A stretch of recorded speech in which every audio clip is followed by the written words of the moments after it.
Mordomo Eficaz, de Ellen White. Capítulo 34. Faz bem ser generoso. Em seu ministério entre as igrejas, o apóstolo Paulo se esforçava incansavelmente para inspirar no coração dos novos conversos o desejo de fazer grandes coisas pela causa de Deus. Muitas vezes, ele os exortava à liberalidade. Falando aos anciãos de Éfeso sobre suas atividades anteriores, entre eles, disse: Tenho-vos mostrado em tudo que, trabalhando assim, é necessário auxiliar os enfermos e recordar as palavras do Senhor Jesus que disse: Mais bem-aventurada coisa é dar do que receber. Atos 20, 35. E escrevendo aos coríntios afirmou: Aquele que semeia pouco, pouco também ceifará. E o que semeia com fartura, com abundância, também ceifará. Cada um contribua segundo tiver proposto no coração, não com tristeza ou por necessidade, porque Deus ama a quem dá com alegria.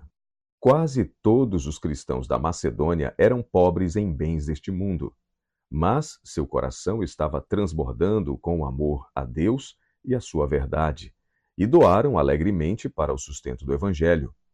Quando as coletas gerais foram feitas entre as igrejas gentílicas para socorrer os cristãos judeus, a liberalidade dos conversos da Macedônia foi exaltada como um exemplo para as outras igrejas. Escrevendo aos crentes de Corinto, o apóstolo chamou sua atenção para a graça que Deus havia concedido às igrejas da Macedônia. No meio de muita prova de tribulação, manifestaram abundância de alegria, e a profunda pobreza deles superabundou em grande riqueza da sua generosidade. Porque eles, na medida de suas posses e mesmo acima delas, se mostraram voluntários, pedindo-nos com muitos rogos a graça de participarem da assistência aos santos. A boa vontade dos crentes macedônios em se sacrificarem era a consequência de sua consagração total. Movidos pelo Espírito de Deus, deram-se a si mesmos primeiro ao Senhor. Por isso, estavam dispostos a dar voluntariamente de seus recursos para o sustento do Evangelho. Não era necessário coagi-los para que doassem. Pelo contrário, alegravam-se com o privilégio de abdicar de coisas que lhes eram necessárias para poder suprir as necessidades dos outros. Quando o apóstolo quis restringi-los, insistiram com ele para que aceitasse suas ofertas. Em sua simplicidade e integridade, e em seu amor pelos irmãos, praticaram alegremente a autorrenúncia, e assim o fruto da generosidade transbordou neles. Quando Paulo enviou Tito a Corinto para fortalecer os cristãos daquela cidade, instruiu-o a desenvolver na igreja a virtude da generosidade, e em carta pessoal aos crentes, ele acrescentou também seu próprio apelo. Assim como vocês se destacam em tudo, na fé, na palavra, no conhecimento, na dedicação completa e no amor que vocês têm por nós, destaquem-se também neste privilégio de contribuir. Agora, completem a obra, para que a forte disposição de realizá-la seja igualada pelo zelo em concluí-la, de acordo com os bens que vocês possuem. Porque se há prontidão, a contribuição é aceitável de acordo com aquilo que alguém tem, e não de acordo com o que não tem. Deus é poderoso para fazer que toda a graça lhe seja acrescentada, para que em todas as coisas, em todo o tempo, tendo tudo o que é necessário, vocês transbordem em toda boa obra.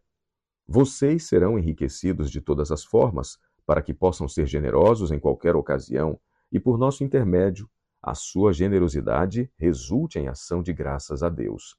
A generosidade altruísta trouxe grande alegria para a Igreja Apostólica, pois os irmãos sabiam que seus esforços estavam ajudando a levar o Evangelho aos que viviam em trevas. Sua beneficência testificava que não haviam recebido a graça de Deus em vão. O que teria produzido essa liberalidade senão a santificação do Espírito?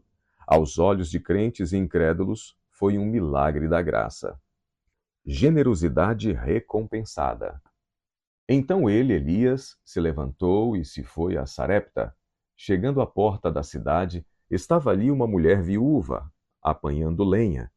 Ele a chamou e lhe disse: Traze-me, peço-te, uma vasilha de água para eu beber. Indo ela a buscá-la, ele a chamou e lhe disse: Traze-me também um bocado de pão.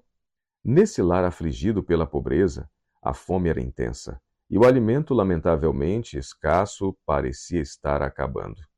A chegada de Elias no exato dia em que a viúva temia ter que abandonar a luta pelo sustento, provou ao máximo sua fé no poder do Deus vivo para suprir suas necessidades.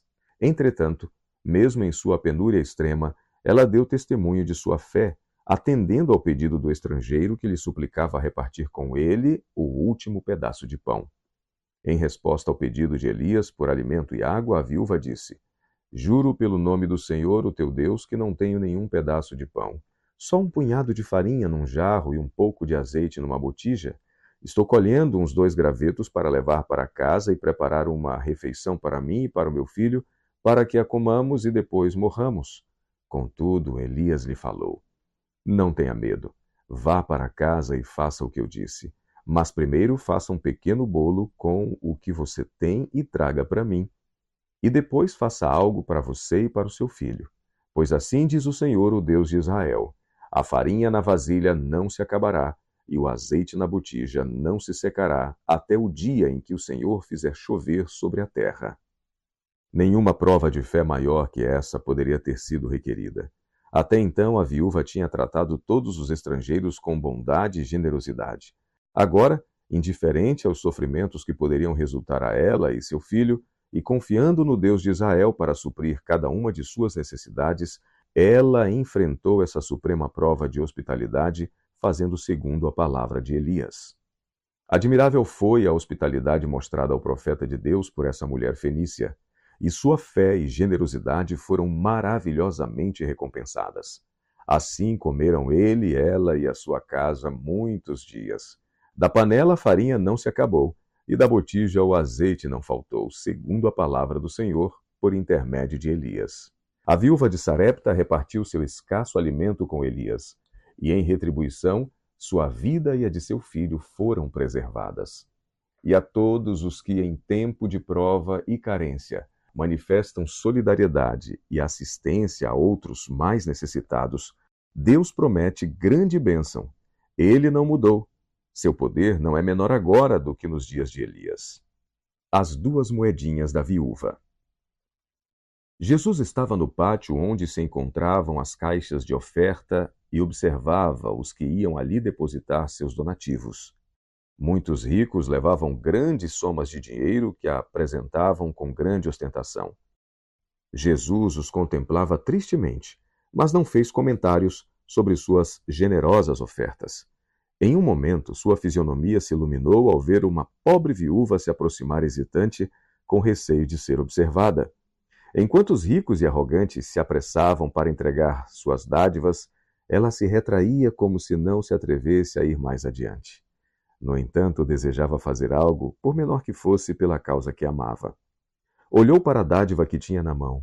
Era pequena demais em comparação com as ofertas dos que a rodeavam. No entanto, ali estava tudo o que possuía. Aproveitando a oportunidade, lançou suas 2 moedinhas e virou-se para se afastar rapidamente. Mas, ao fazer isso, encontrou o olhar de Jesus fixo nela. O Salvador chamou os discípulos até ele e os convidou a observar a pobreza da viúva. Então chegaram aos ouvidos dela suas palavras de elogio.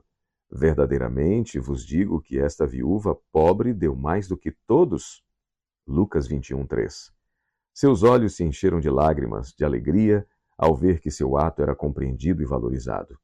Muitos teriam aconselhado que ela guardasse seu escasso recurso para o próprio uso.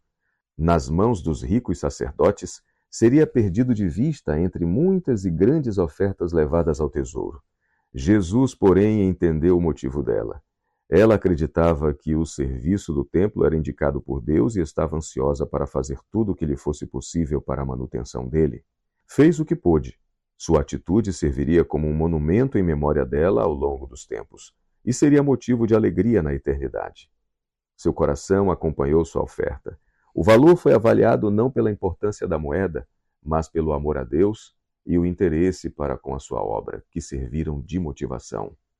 Sobre a viúva pobre, Jesus disse: Ela deu mais do que todos. Os ricos deram do que lhes sobrava, muitos deles para serem vistos e honrados pelas pessoas. Seus grandes donativos não os privaram de conforto algum, nem mesmo do luxo.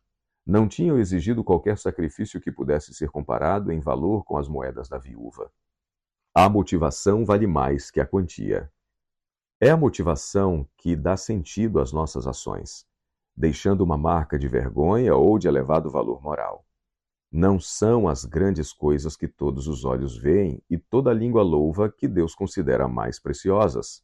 Os pequenos deveres cumpridos com alegria, as pequenas dádivas que não são vistas por ninguém e podem parecer sem valor aos olhos humanos, possuem muitas vezes o mais alto valor para Deus.